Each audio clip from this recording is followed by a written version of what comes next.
welcome to Masters of Magic. Today we are going to talk about two of the premium products that are out right now and seeing if they're worth buying. So I have Commander Legends Collector's Booster and the Commander's Collector's Green. We're going to start with these. These are going for about what would be MSRP had Wizards of the Coast not gotten rid of MSRP, about $50. But since they really got rid of it and are just letting it go free for all, they've been running about $100 to $150, which is absolutely ludicrous. And you should not, under any circumstances, buy it for that. The contents of the deck is worth probably about $80 to $90 if you broke them all down. And odds are you're probably not going to need everything in there. I mean, the Sylvan Library is worth $40 now after the drop, which I felt was the best time to check. It's a great card, but if you don't need that card, you should just buy the ones you need at the price that they've dropped to now and get the playable card you want to avoid just $90 to like $150. People are trying for $150 for this. At that price, just buy the singles for way less. But, I mean, if you manage to find one at a reasonable price, that'd be where I'd recommend it. I mean, a couple of the local stores are selling for $50 here, and that seems reasonable. You get the cards you want for the value you want. I mean, you're buying the pre-constructed EDH decks for $50, $30 to $50, depending on which ones you're getting. The smaller ones that came out in the last two sets or the full-size ones. And you're getting about $100 worth of value on those, which means you're getting your money's worth. You're getting more than you paid for. Because most of those cards, I mean, yeah, it's worth $100, but how many of them are you going to need? You might need half those cards for your other decks if you're tearing them apart. So you're better off buying them singles unless you can get the value. So unless this is $50, you're paying $100 to $200 for $100 worth of cards. Why not just buy the cards you need? If you only need half of those cards listed, you can get the other $50 for whatever you want. So do not support anybody gouging on these things. Do not. If you can't get it for $50, buy the single you want. Just the single you want. The other one we got. Collector's Boosters. Now these. I opened this a few minutes ago to make sure it was all ready to go. And you could feel it warping in your hands. Like I actually held it in my hand like this and I could feel it curl. These cards just aren't going to be legal to play. If you try to put these into sleeves, they're going to just, they're not going to be legal in any tournament form. And it's funny, so with all this you get a lot of foils and these full art cards, which are great looking.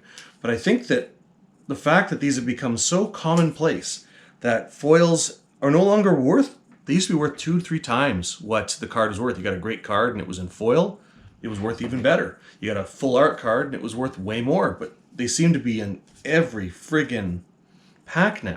And every single set has a bunch of foils and a bunch of full art cards. And it feels like they've lost, since everything's special, nothing's special now, which, I mean, it's why people chased those altered arts and altered foils and whatever you wanted to bling out your deck. But it seems like since they're so common now, there's just no reason to.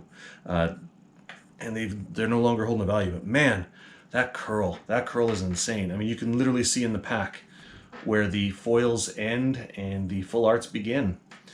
And that was, as soon as you pulled it out of the pack, they just curled like friggin' Pringles. I love these collector's packs ideas, but if they can't get this foiling under control, I don't think they can, it's probably better just to get the regular cards. So yes, shout out to Thunderground in St. Albert, Edmonton for not gouging on this pack and giving it at a reasonable price that allowed me to show it to you guys and talk about it. Enjoy, and hopefully you get what you paid for.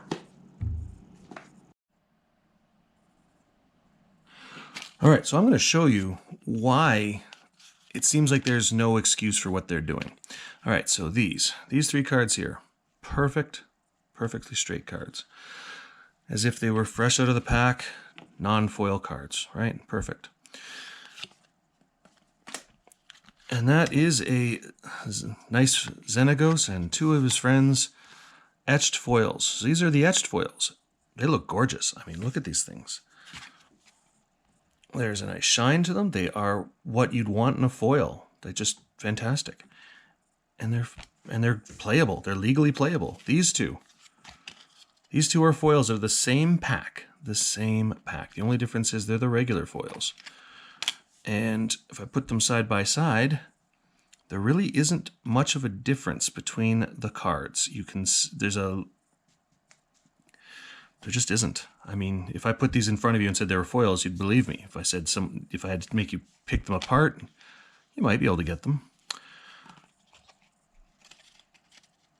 But these two are so badly curved that even if you put them in,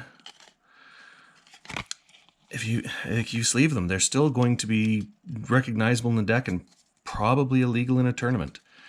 And I mean, they're selling cards for a card game that theoretically you can't even use in the card game. That should tell you something.